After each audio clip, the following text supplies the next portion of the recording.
Hi guys, it's Amy and welcome to the channel, or welcome back. I hope that you're doing well. Let me know how you're doing in the comments. We are talking about the books that I read in January, and January felt like a really long month. As I'm going back and looking at the books, I'm like, that was all this past month? Like that feels like several weeks ago. But I've got 8 books that I'm going to talk about today, and it was a pretty good reading month for me. I had a couple of not so great books, but overall I feel like I had some solid reads, and I dabbled in some genres that are a little bit newer to me, out of my comfort zone, and I really had some good experiences. So let's get into these books. First up is actually a reread for me, and that is the 3rd book of the Murderbot Diaries by Martha Wells, Rogue Protocol. And I originally listened to this only on audiobook, and with sci-fi, I just feel like I don't absorb information as well. I just get lost in what I call the beboop, or like the technical jargon of sci-fi. And I wanted to give it another try because I do enjoy Murderbot as a character and the kind of action-packed storylines. So I did immersive reading where you're listening and reading physically, and it was much better for me. So that might be the way to go. I've actually done a lot of immersive reading in January, and it kind of started in December and was doing it a lot more in January. And maybe that's just the way that my brain processes better. I don't know. It's like, okay, we grew up, at least I did, with our English classes, and we're reading, and the teacher's reading it, or kids are reading it aloud, and you're looking at it physically. And it's like we were trained to read that way, so maybe my brain like reverts back to that. I don't know, but it's been working for me, and I've been enjoying it. So I haven't done it with everything, but I definitely think it's going to be something that I do more often. But anyway, past that tangent, I enjoyed Rogue Protocol. I think this series is fun and action-packed, and Murderbot is sarcastic and kind of sassy, and I really enjoy that about him. And I think this is a good kind of entry for me as far as sci-fi goes. Again, it's not my cup of tea genre necessarily, but I do enjoy the storylines. So I think having these novellas where I just get a little bit of story at a time, even though there is one larger novel, the series confuses me a little bit. My husband's explained it to me, and I'm just like, okay, I don't understand that order, but whatever. But I'm on the journey, and I am going with it. I've got the next book, I think, is Exit Strategy, and I'm looking forward to it. I'm looking forward to continuing with this series and kind of seeing where all of this like intrigue and action is going to lead to, and where Murderbot is going to end up. So I gave that 3 stars, and yeah, I'm excited for the next one. One of my goals in 2025 is to read more classics and literary fiction, so I started off the year with Jane Eyre by Charlotte Brontë, and I actually really enjoyed this. I was surprised. I was kind of a little bit wary going into it.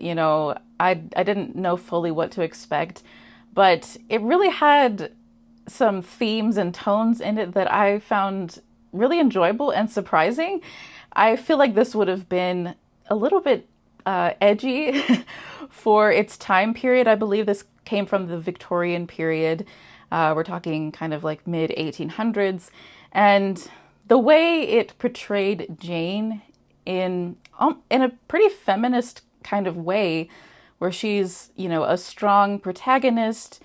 Even though she deals with difficult issues, she still like stays true to herself and stands up for herself in situations, and I just found that very compelling. And even though the romance is a bit messy and Mr. Rochester is a very interesting character, I don't particularly know if I would have chosen him, but the antics that he gets up to, I think, are pretty hilarious, even if they're a little bit toxic at times. But overall, it was just so entertaining, and I found the language not too difficult to read, even though it is a classic. I feel like I'm trying to find ones where it's like, okay, this is like an introductory classic that you might want to try. I've got The Picture of Dorian Gray on my shelf now. I bought it recently, and I think that might be my next one.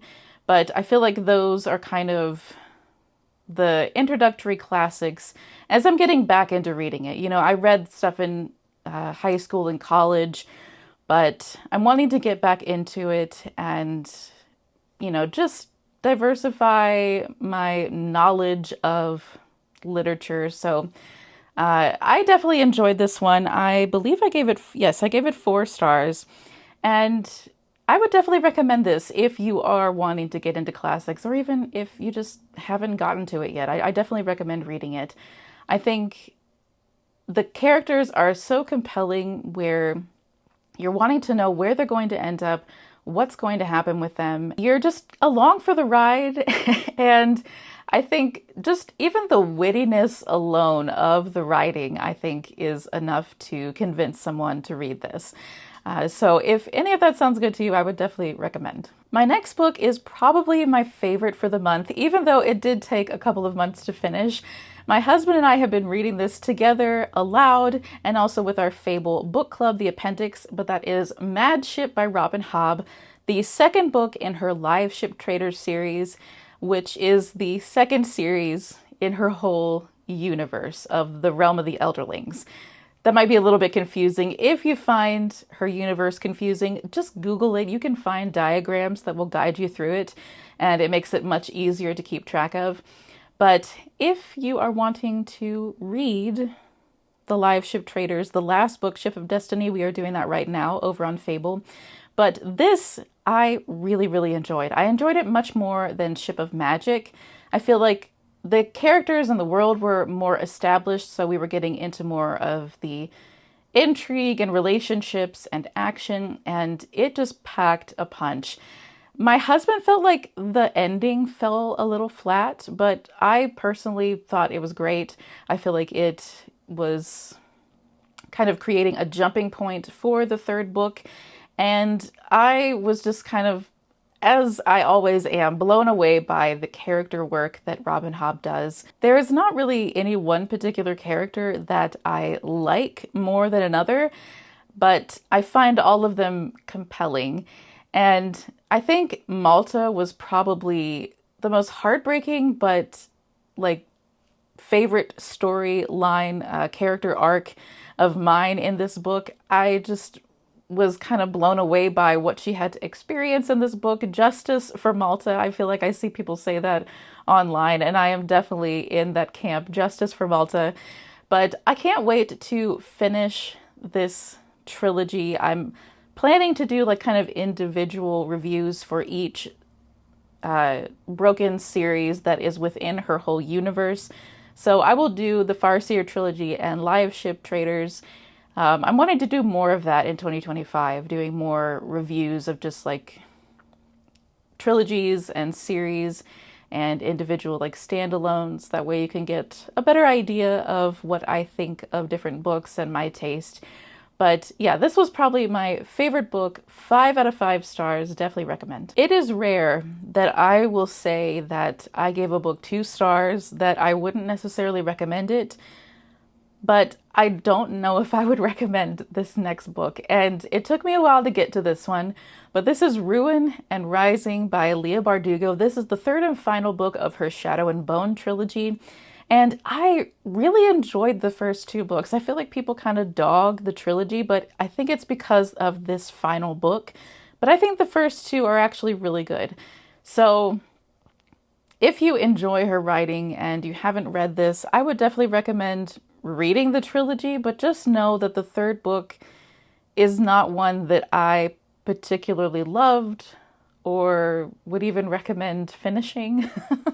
But it just fell flat for me, and I feel like the choices as far as the conclusion and the way like magic happened and just the character arcs, like it didn't do it for me. It fell flat and it was kind of disappointing. I don't want to give anything away, but I feel like we could have gone further with magic and not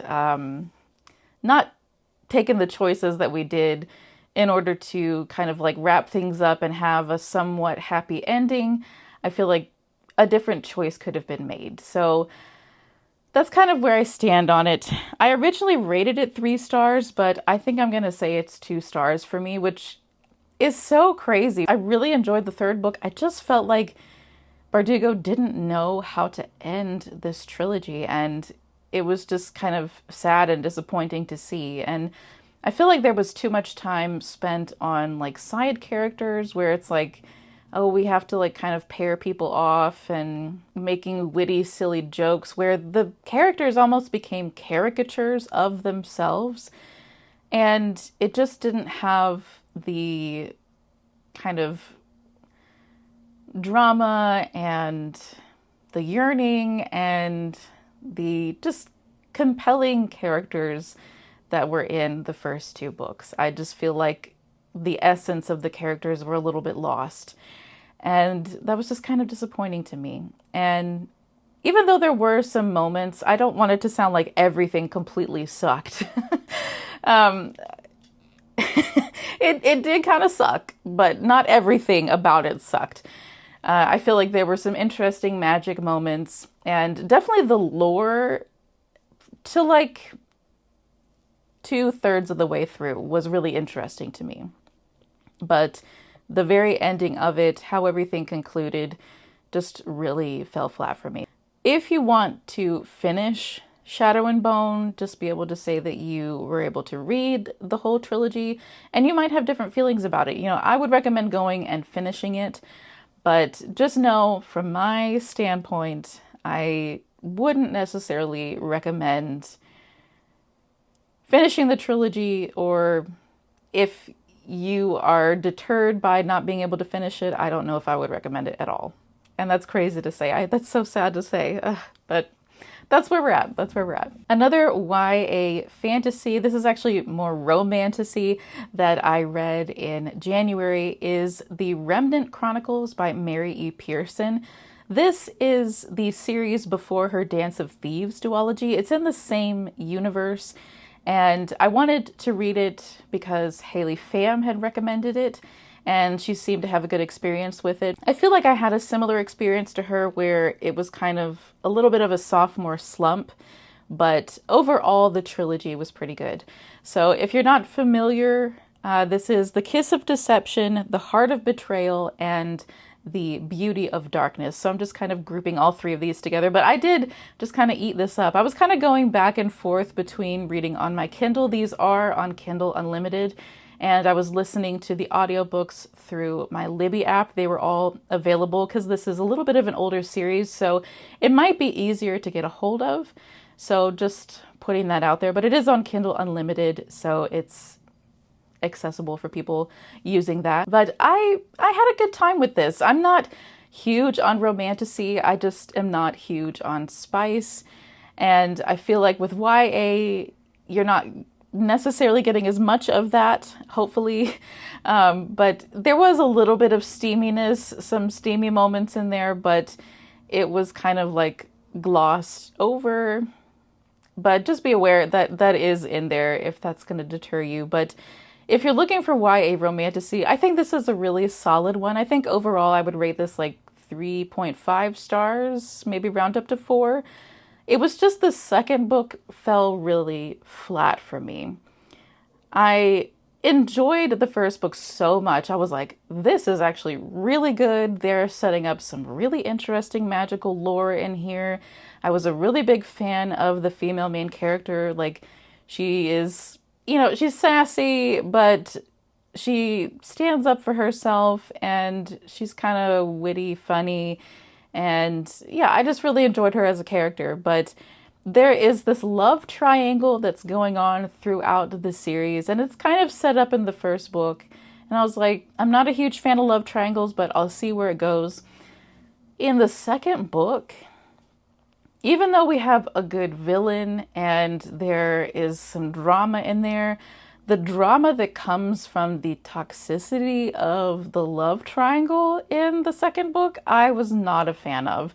I feel like both of the male love interests were totally like awful to her in the second book. And I was like, I don't know if I would want to continue with either one of these characters. You know, it's like, with a love triangle, it's like, who are they going to pick? And but I was like, I wouldn't pick either one of them really. But by the end, there was some redemptive points that happened. But by the third book, we were kind of back on track, and people were kind of like getting their heads right, and we were getting back in the game. We're facing reality with, being on the brink of war and all of this. So we kind of need to focus on that instead of like being dramatic and toxic like they were in the second book.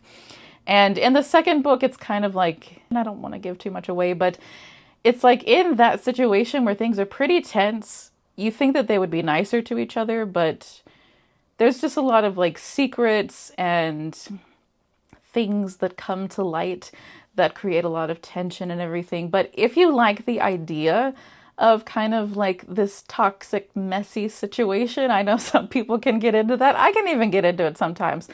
But it just wasn't hitting for me in the second book. But if that intrigues you, then maybe this might be up your alley. But overall, I think for the magical lore and the kind of political intrigue that's going on, I wasn't expecting too much of that out of a Romantasy series, but I feel like it was pretty solid in this trilogy.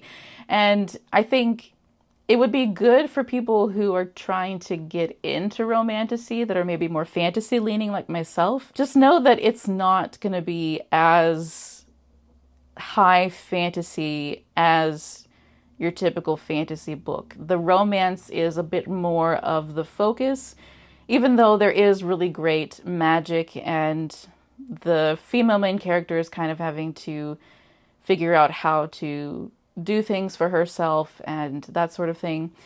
Just know that the romance is kind of a driving factor of the plot of this series. So I rate, I think I said overall 3.5, 4 stars. I'm going to say 3.5. The second book, like I said, just kind of fell flat for me, but overall, I think it's worth reading. The third book really redeemed the trilogy itself. So if you're wanting Romantasy that isn't too spicy, but still has like the yearning and the relationships, but maybe you want a little bit more like intrigue and interesting magic, then I would probably recommend this. The last book on my list is probably my second favorite read, second to Madship of January, and that is The Shadow of the Gods by John Gwynne. My husband and I kind of like switched books these past couple months. I read Will of the Many in December. He read the whole trilogy of the Bloodsworn Saga, and we were kind of like, hey, you should read this, you should read this. So he read Will of the Many and I read Shadow of the Gods in January, and I really enjoyed it. This is very much a high fantasy with 3 main POVs, and it is very like Norse inspired. It's got a lot of like Viking vibes to it and some really interesting mythology that is sewn in there.